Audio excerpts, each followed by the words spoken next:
Hello everyone. In this video, I'm going to demonstrate how to calculate a call value and a put value using the Black-Scholes option pricing model. And I'm going to use two different methods. One, I'm going to calculate D1 and D2, and then I'm going to look those up in an old-fashioned z-distribution table. And then I'm going to use the TI-84 calculator and the normal cumulative distribution function in that calculator to get that value as well, just to demonstrate both ways to do it and show you maybe a little bit of a difference in the answers doing it both ways. So what I've got here is a question I put together. It says, using the Black-Scholes option pricing model, calculate the price today of the following call option. Our stock price today is $38. Our strike price is $40. The volatility of the underlying stock return is 15%. The time is 6 months to the expiration date, or 0.5 years. The risk-free rate we're going to use is 5%. And I don't have one in here, but the dividend yield, or K, in many cases you'll see that notation, is 0. So the company doesn't pay any dividends. So we're going to start here with our first equation, and the first equation we have to complete is D1. We're going to look up the value for D1, or we're going to calculate the value of D1, and then look up the value in our table. So D1 is equal to the natural log of the stock price divided by the strike price. So that's what we're going to put in here. So that's 38 divided by 40. And to that we add the risk-free rate of 0.05. And from that, if we had one here, we would put in the dividend yield. We don't, but just for completion's sake, I will add 0 in there. And then to that, we're going to add, and then I'm going to put this in brackets, our sigma squared. So it's 0.15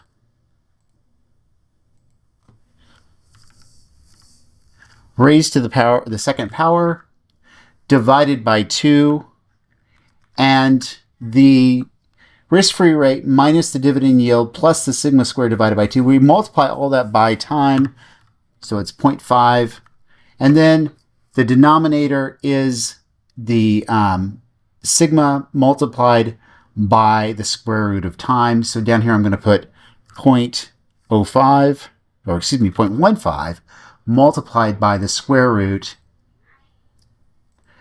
of 0.5. And that's our value for D1. That's what we would calculate for D1. And then from that, we calculate D2 as D1 minus our sigma multiplied by the square root of time. And I'll add that in after I do my first calculation here. So I'm going to pull up my calculator, show you how this is done. So I'm going to take my natural log of 38 divided by 40.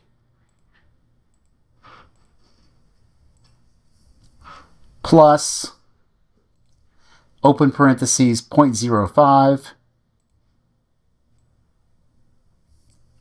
minus 0 plus, and then again in parentheses, 0.15 squared divided by 2, and then close parentheses, and then close parentheses again, so we get a set of parentheses around that entire kind of second portion there. And then we're going to multiply all of that by 0.5. And at this point, I usually press enter to get our numerator value. You could put all this in parentheses and then divide it by the 0.15 multiplied by the square root of 0.5. But I like to stop here just as a little kind of a gut check to see where we're at. So this answer makes sense because it is an out-of-the-money option. I expect it to be either very low or negative, okay? So this is not an unexpected answer. I'm pretty sure I haven't made any mistakes so far. So I'm going to divide this by my sigma, my 0.15, and I'm going to put this in parentheses, 0.15 multiplied by the square root. So I'm going to press second and the x squared button of 0.5. And then I'm going to right arrow to get out of that square root sign there, and then press enter. And this gives me my D1. It's negative 0.19486. Okay.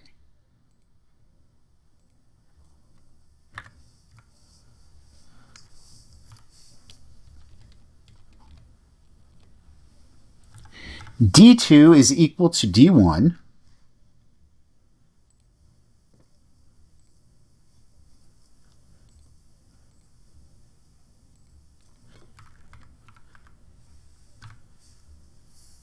So our D1 is again negative 0.19486 minus 0.15 multiplied by the square root of 0.5.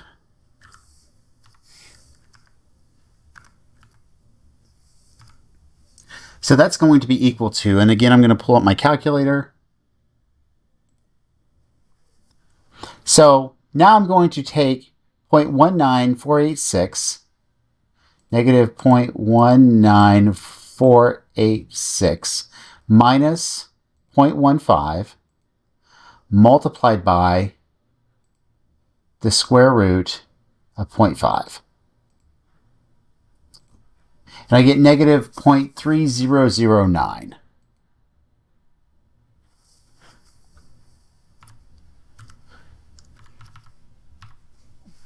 So that's my D1 and that's my D2, and I'm going to look up those values now in my table. And like I said, I'm going to do this two different ways. I'm going to look them up in my table, and then I'm going to use my calculator. I'm going to show you how to use your calculator to also get the values, the end values for our final equation in calculating that call option value. So I will pull up here my spreadsheet that has my my probabilities in it. And my first one I'm going to look up, and so this is the benefit of using the calculator or using Excel, but in some environments you don't have access to those. And so I can look up this negative, and I have to curve it to the nearest hundredths value. So I'm going to look up negative 0.19 here. So I'm going to go to negative 0.1 way down here. And then I'm going to go over to 0.19. So you can see the top here is 0.09. So it's negative 0.19 here. It's 0.4247.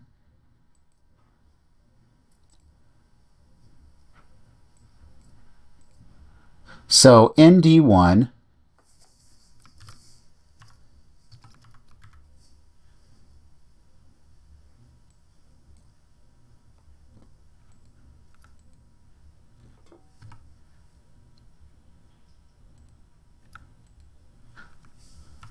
is equal to, and again, 0.1 go 0.4247.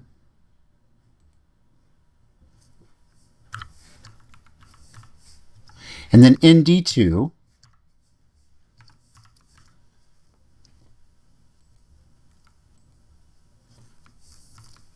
for that we're going to look up negative 0.30. So I'm going to go to negative 0.3, and this one's nice, it's right there at the front. The first column there is 0.3821.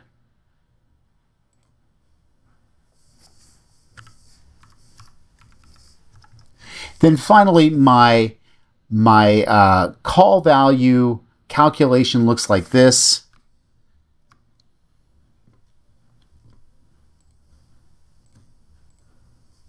So it's the call value we denote with a C sub 0 is equal to the stock price, our $38, multiplied by the exponential function.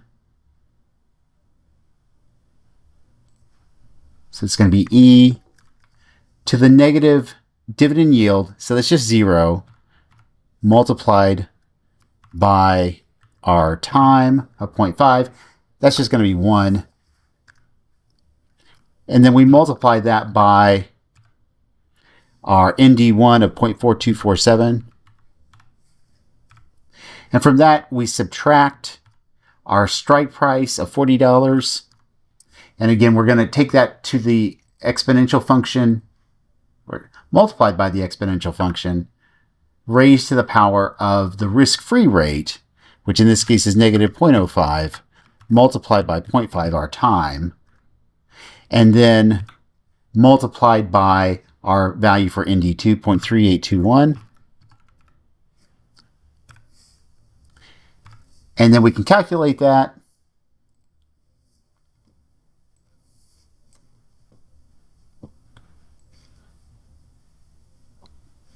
Trying to get it so you can see it all at once. We might be able to do it. Here we go. So I'm going to take 38. Well, I can't show you to you all at once.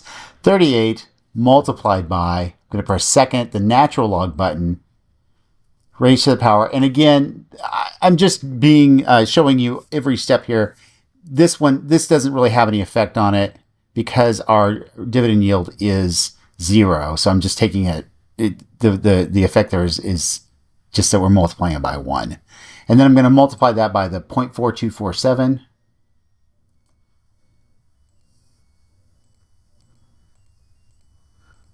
From that, I'm going to subtract out that $40 strike price. And we're going to multiply that by, and again, I'm going to press second, natural log, negative 0.05. That's our risk-free rate, multiplied by our time, 0.5. And then I'm going to press the left arrow here. Then I'm going to multiply that by our ND2 value of 0.3821.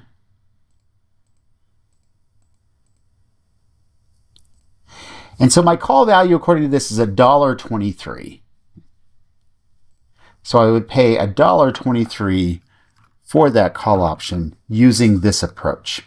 Now, the second approach I'm going to show you is instead of looking up the 0.14, or excuse me, the negative 0.19 in that distribution table, I'm going to use the calculator instead to find the value for ND1 and ND2. We're going to see the difference here between using the table and using the calculator to get our values.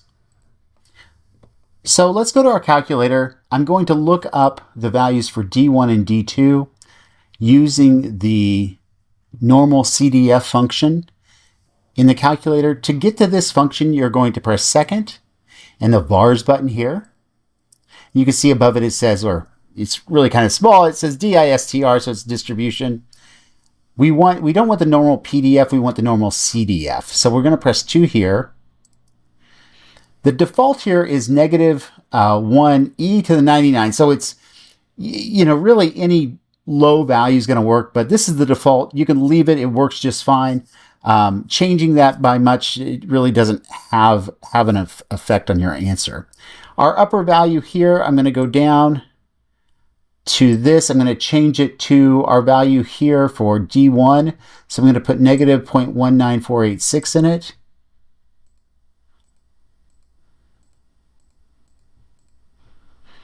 And then I'm going to scroll down to paste.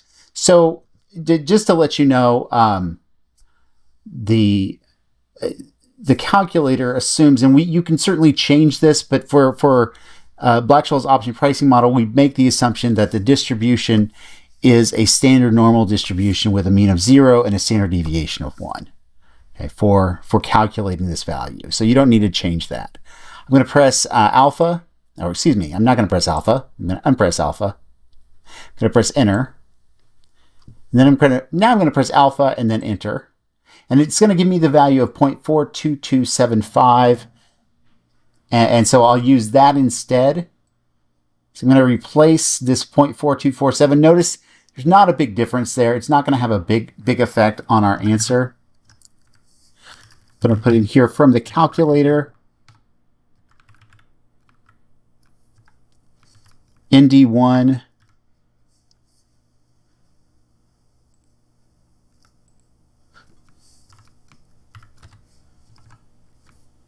is equal to 0.42275 And just to show you that again,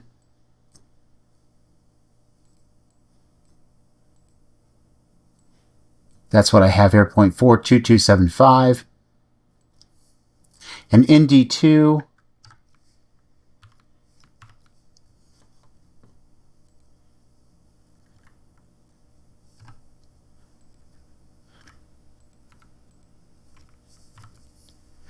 that one was negative 0.3009. So I'm going to press second and then vars and then the number 2. I'm going to scroll down, negative 0.3009, and press enter, and then press alpha and then enter. And I get 0.381745. So you can see here, it's not a big difference. It was 0.3821 here. Now it's equals 0.381745.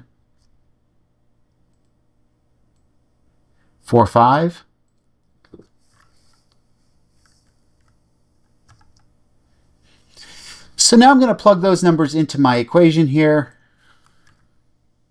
Oops.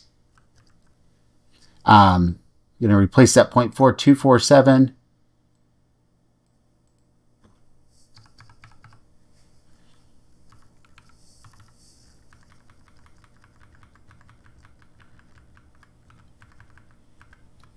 And then put in this 0.381745. And I'm going to recalculate my answer just to show you there's not a big difference in what I'm going to get for my answer here. So I'm going to start again with the 38 multiplied by, and then the second, and natural log negative 0, because that's our dividend yield, multiplied by 0.5, our time, multiplied by this 0.42275.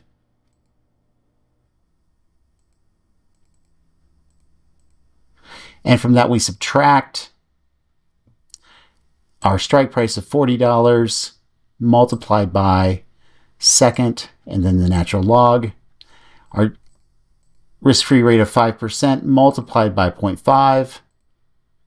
Then I press the right arrow and then multiplied by our 0.381745.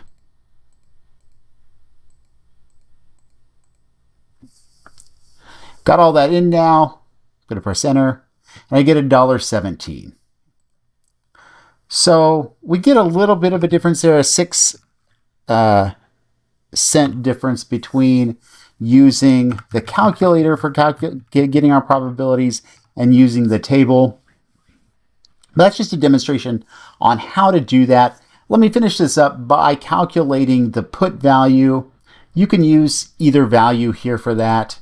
But the equation looks like this. The put value, and I'm going to denote this as with a P. And this approach uses the put call parity to determine the value. I'll use the $1.17. So the put value is equal to the call price minus the stock price. So our stock price is $38. Discounted back to today, and for that we use the exponential function. At the dividend yield, and again, in this example, that's just 0. Multiplied by time, plus the stock price, discounted back to today at the risk-free rate.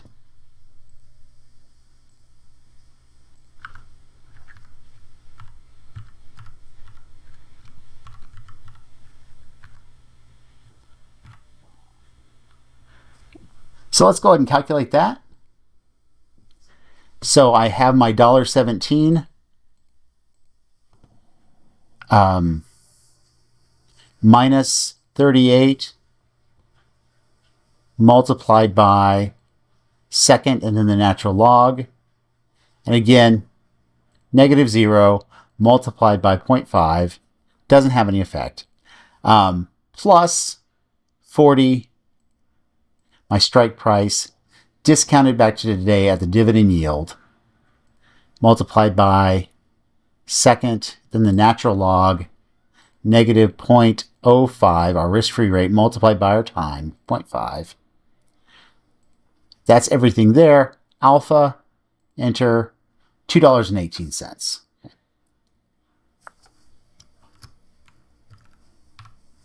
And that's it for this video. If you have any questions, please let me know. Thank you.